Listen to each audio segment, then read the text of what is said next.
Magandang gabi sa ating lahat. Welcome to our 365 daily devotion. At ngayong gabi ay patuloy natin pag-aaralan ng ating series patungkol sa seminary mission. At ngayong gabi ang paksa natin o konsepto natin ay patungkol sa mga titulo ni Jesus Christ. So ngayon ang paksa natin ay patungkol sa Logos o Jesus the Word. Sabi nga sa 1 o sa aklat ng 1, kabanata 1, talata 1, noong pasimula pa ay naroon na ang salita at kasama ng Diyos ang salita at ang salita ay Diyos. So the beginning was the Word and the Word was God, or it was with God and the Word was God.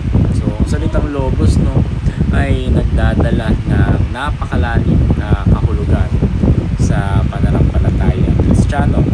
Hindi lamang ito tumutukoy sa salita bilang isang pahayag, mensahe o utos, kundi tumutukoy ito sa mismong persona ni Jesus. So ang eternal at divine word. Jesus is the eternal and the divine word. So, sabi nga sa pasimula pa o bago palikhain ang mundo, bago pabubuo ang panahon, bago pa magkaroon ng anumang nilalang, si Jesus ay naroon na kasama ng Diyos at siya mismo ay Diyos. Mga sinasabi nga ng may iba nating theologians, scholars na bago pa mangyari mabuo ang sansinukob si Jesus o si Jesu Cristo ay naroon. Jesus Christ created sinasabi. So sinasabi dito na ipinakita nito na hindi nagsimula ang pagkatao ni Jesus nang siya ay pinanganak sa Bethlehem. Siya ay walang hanggan, buhay na Diyos at kabahagi sa paglikha ng lahat. So ito ang kahalagahan ng pagiging Logos. Si Jesus ang tanging ganap, malinaw at eksaktong maghahayag ng Ama. So kung nais natin makita kung sino ang Diyos, tignan natin si Jesus. Kung nais natin maunawaan ang puso ng Diyos, sundin natin ang salita ni Jesus. Kung nais natin malaman ang kalooban ng Diyos, pagmasdan natin ang buhay, pagkilos at aral ni Jesus. Siya ang salita na hindi nagbabago, cannot change, hindi nagkukulang, not lacking, at hindi nauubos. So bilang Logos, si Jesus ang tinaguri ang agent of creation. So ang daan kung paano nilikha ang lahat ng bagay. Makikita natin yan sa Colossians chapter 1 verse 16 to 17 at syempre sa Genesis chapter 1. So, sa pamamagitan ng kanyang salita nabuo ang mundo at lahat ng nasa loob nito.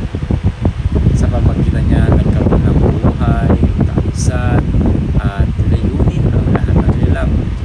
At ang pinakamalaking hiwaga sa lahat the Word became flesh. Nagkatawang tao ang salita. So, ang Diyos na walang hanggan ay nagkatawang tao upang maabot tayo. Ililigtas tayo at ipakita sa atin ang tunay na buhay sa Diyos sa pamamagitan ng pagpapakababa ni Jesus. Ipinakita niya ang lawak ng pag-ibig ng Ama at ang lalim ng plano ng kaligtasan. So ang aplikasyon natin dito una, lumago sa personal na relasyon kay Jesus. So ang salita. So kung si Jesus ang word, ang salita, nangangulagang ito na o siya ang sentro ng buhay, katotohanan at direksyon natin. Ang paglago sa relasyon kay Jesus ay hindi lamang pag-aaral ng Biblia, kundi paglapit sa Kanya ng may puso, pakikinig, pagsunod, pagsamba at pagtitiwala sa Kanyang kabuuang pagka-Diyos at pagkatao. So habang mas nakikilala natin siya, mas lumilinaw ang kalooban ng Diyos sa ating buhay. Dalawa, makinig o